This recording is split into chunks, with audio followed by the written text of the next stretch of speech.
इस एनेक्सेशन के लिए वो ब्रिटिश कंपनी से हेल्प मांगते हैं और इंटरेस्टिंगली वॉरेन हेस्टिंग्स 40 लाख के पेमेंट के बदले में हेल्प देने के देखो लिए ये बाइक वाला जो सब है ना, 23 अप्रैल 1774 खेल कर देता है। बैटल ऑफ मीरानपुर कटरा होती है।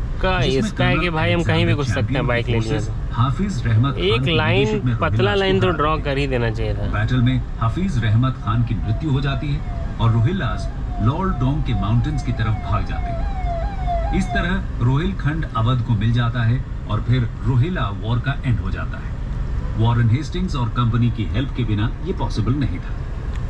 वॉरेन हेस्टिंग्स के टाइम में ही 1776 से 1782 के बीच फर्स्ट एंग्लो मराठा वॉर होती है और 1780 से 1784 के बीच महाशिवरात्रि का टाइम है तो समझ सकते हैं इतना ट्रैफिक लगना। को हम पहले ही अपनी वीडियोस में कवर कर चुके हैं, इसीलिए डिटेल में समझने के लिए आप वीडियोस को रेफर कर सकते हैं। 1784 में ओरिएंटल स्टडीज को इनकरेज करने के लिए एशियाटिक सोसाइटी ऑफ बंगाल की फाउंडेशन भी की जाती है। अब देखो ये सब बाइक वाला घेर लिया, ने इसकी चलता फिरता साला एकदम क्या बोले। हाँ देखो अब इधर जाएगा, इसको राइट पसंद नहीं, अब लेफ्ट जाएगा। में ही ब्रिटिश पार्लियामेंट पिट्स इंडिया तुम जाओ लेफ्ट राइट। ये एक्ट 1773 के रेगुलेटिंग एक्ट की शॉर्टकमिंग्स को दूर करता है। चुपचाप सीधा अपना चलते रहे सब ना, तो कोई दिक्कत नहीं आएगा, लेकिन चलेगा ही नहीं। 1784 ये आ गए हम लोग मंदिर के पास। इंडिया एक्ट कंपनी के पॉलिटिकल और अलग ही वाइब है, ट्रैफिक थोड़ा ज्यादा है, लेकिन ये एक्ट इंडिया में ब्रिटिश पोजेशंस पर ड्यूअल कंट्रोल एस्टैब्लिश करता है। मतलब इमीडिएट कंट्रोल तो कंपनी का रहेगा, लेकिन फाइनल अथॉरिटी ब्रिटिश गवर्नमेंट की होगी। पॉलिटिकल मैटर्स को देखने के लिए बोर्ड ऑफ कंट्रोल एस्टैब्लिश किया जाता है और कमर्शियल अफेयर्स के लिए कोर्ट ऑफ डायरेक्टर्स को अपॉइंट किया जाता है। कोर्ट ऑफ डायरेक्टर्स कंपनी को रिप्रेजेंट करते थे और board of control British government को। अरे भाई बोर्ड ऑफ कंट्रोल में 6 मेंबर्स थे। क्या खेल खेल रहे हैं। स्टेट जो बोर्ड के प्रेसिडेंट थे, चांसलर ऑफ द एक्सचेकर और 4 प्रीवी काउंसिलर्स। इसके साथ ही एक्ट ये भी मैंडेट करता है कि सभी सिविल और मिलिट्री ऑफिसर्स ज्वाइन करने के 2 महीनों के अंदर इंडिया और ब्रिटेन में अपनी प्रॉपर्टी को डिस्क्लोज करेंगे।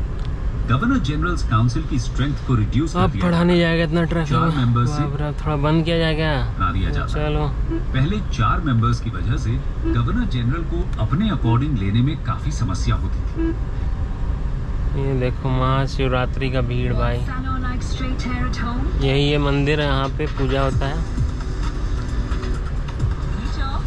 लेकिन ट्रैफिक थोड़ा सा रेगुलेट करने का कुछ सोचना चाहिए, बहुत ज़्यादा ट्रैफिक लगा है। ट्रैफिक लगना बाप रे, ये दिखाता है कि अब इस सिटी को थोड़ा एक्सपैंड करने की ज़रूरत है या कुछ तो मतलब थोड़ा सा एक्सपेंशन हो, क्योंकि देखो अब रुकेगा नहीं बाइक वाला सब, ये लोग, और ये भी नहीं रुकेगा टोटो वाला। टोटो और बाइक वाला साला इतना जी का जंजाल है ना। देखो लेकिन अब उन्हें सिर्फ 1 मेंबर की सहमति चाहिए थी बड़े डिसीजंस लेने के लिए। 3 मेंबर्स में से 1 मेंबर की पोस्ट एकदम बुलेट वाला चिपका के चल रहा है। कमांडर इन चीफ को दी जाएगी। इसके साथ ही काउंसिल में अब गवर्नर जनरल को वीटो पावर भी दे दी गई। मद्रास और बॉम्बे प्रेसिडेंसीज को बंगाल प्रेसिडेंसी का सबऑर्डिनेट डिक्लेयर कर दिया गया और कैलकाटा अब इंडिया में ब्रिटिशर्स की कैपिटल बन गई। दोस्तों, पिट्स इंडिया एक्ट इसलिए इंपॉर्टेंट हो जाता है